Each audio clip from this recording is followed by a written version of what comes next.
네, 안녕하세요. 제가 오늘 이야기해볼 책은 페미니즘 소설 현남 오빠에게라는 책입니다.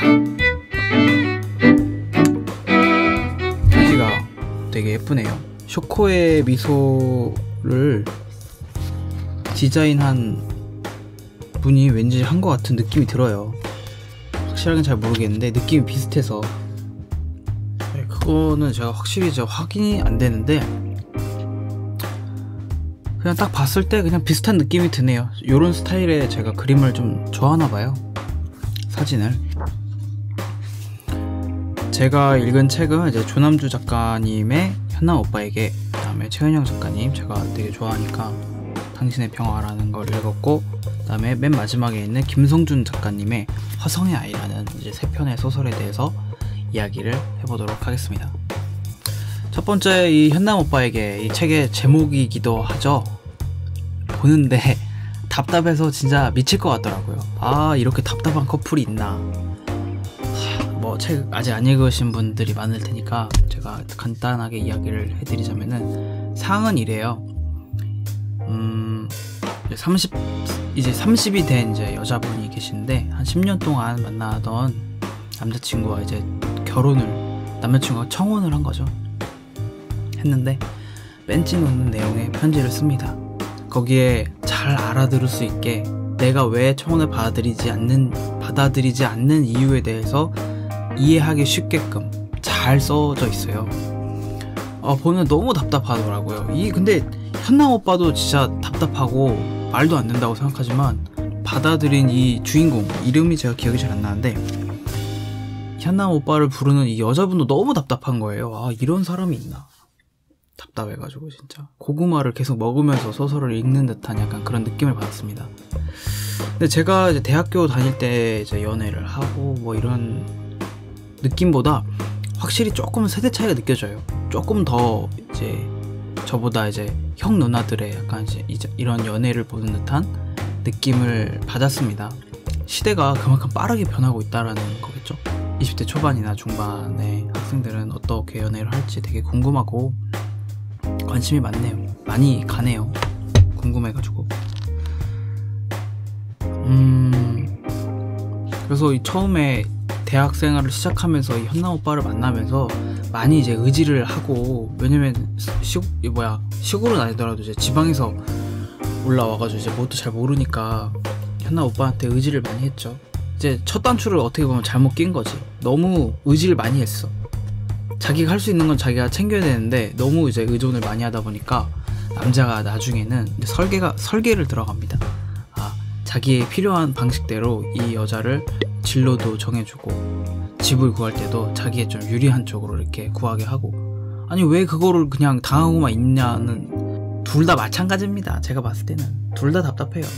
이제 당신의 평화를 읽었는데 너무 좋았습니다. 제가 최은영 작가를 좋아해서 더 좋게 느꼈을지도 모르겠는데, 그러니까 쇼코의 미소 때도 제가 쇼코의 미소 여기 카드 넣어드릴게요.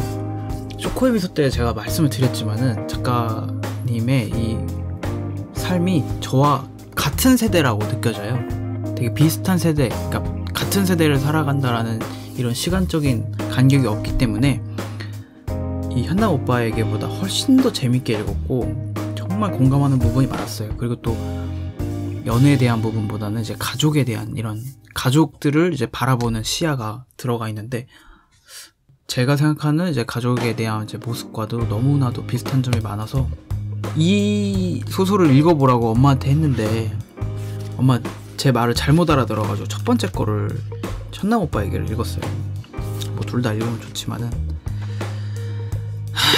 저희 엄마는 이제 벌써 한번 말하면 잘 기억을 못해요. 계속 말해줘야지. 그게 자연스럽게 이제 그렇게 되는 것 같아요. 나중에는 저도 그렇게 되겠죠.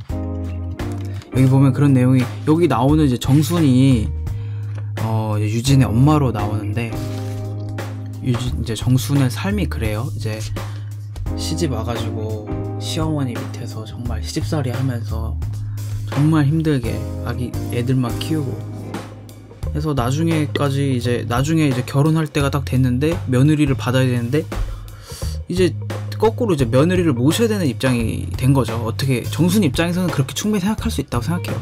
이제 세대가 많이 변했으니까.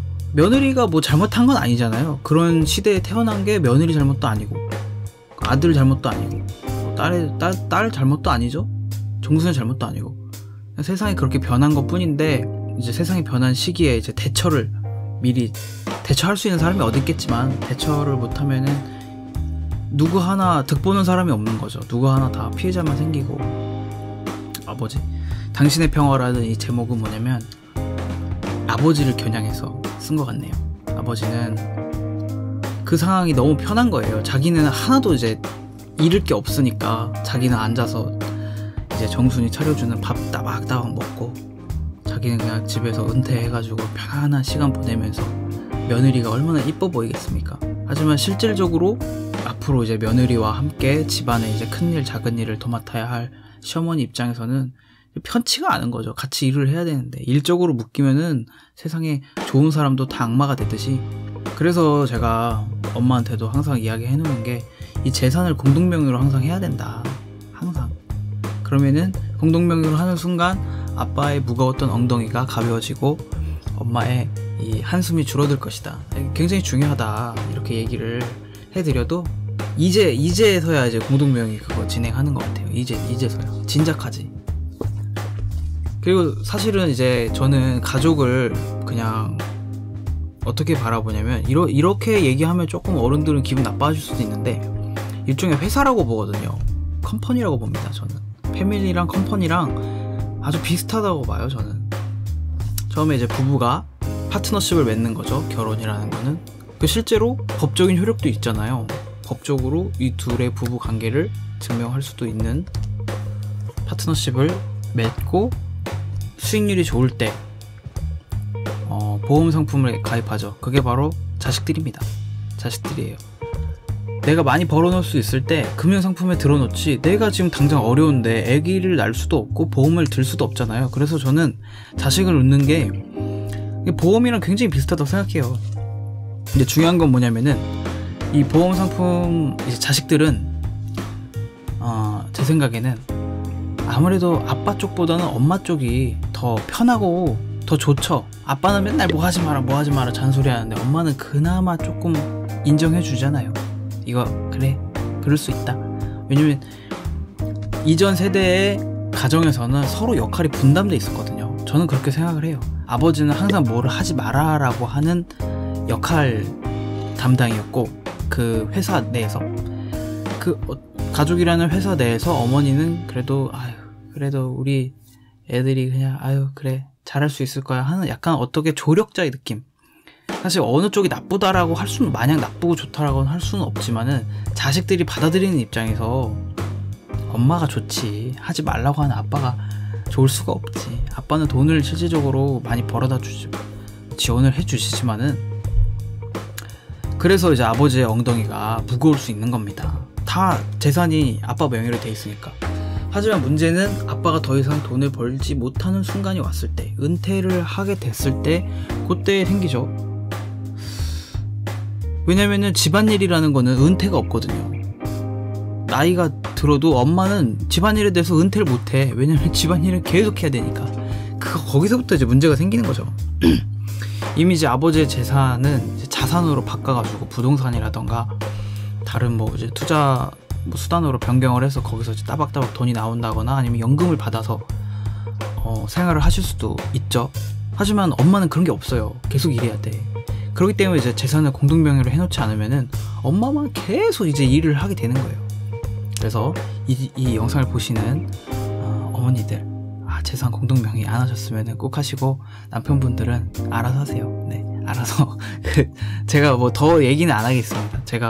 저도 이제 엄마 아빠의 이제 부부 관계를 보면서 맨날 저렇게 싸우면서 왜 저렇게 이혼을 안 하고 살까 곰곰이 생각해 보니까, 이 가족 관계를 회사라고 생각을 하니까, 그 파트너십이라고 생각하니까 어느 정도 좀 이해가 되더라고요. 그 공동 이제 주주긴 한데, 그 주주에서 힘을 발휘하는 게 이제 재산을 어느 정도 소유하느냐에 따라서 그 실질적인 오너가 누구냐가 판가름이 되잖아요. 자식들은 일단 거의 소유주가 아빠보다는 이제 엄마 쪽이라고 보시면 됩니다. 자식들이 이제 아빠한테 이제 의지하고 따르는 이유는 자산 때문인 거죠. 아빠가 만약 자산이 없어요. 그럼 아빠는 안 듣겠지. 어렸을 때 나 막 밥 먹는데 막 잔소리하고 막 패고 막 그랬는데 이쁘겠어요? 하지만 아빠가 자산은 물려줄 자산이 있기 때문에 말을 잘 들어야죠. 하지만 그 자산이 없다면 아버지의 그 자산이 공동명의라면은 그 회사의 최대 주주는 어머니가 되기 때문에, 그렇기 때문에 여기 당신의 평화에서도 보면은 마지막에 약간 좀 두루뭉실하게 끝나요. 아, 이거 내가 어쩌겠냐. 유진이 바라보는 이 가정에 대해서 이렇게 나와 있는데, 제가 생각하는 이 가정의 평화, 당신의 평화가 모두의 평화가 되려면 부부 공동명의로 재산을 돌리시라 라는 얘기를 드리고 싶습니다. 제가 오늘 준비한 내용은 여기까지고요. 다음에 또 다른 내용으로 찾아오겠습니다. 안녕히 계세요.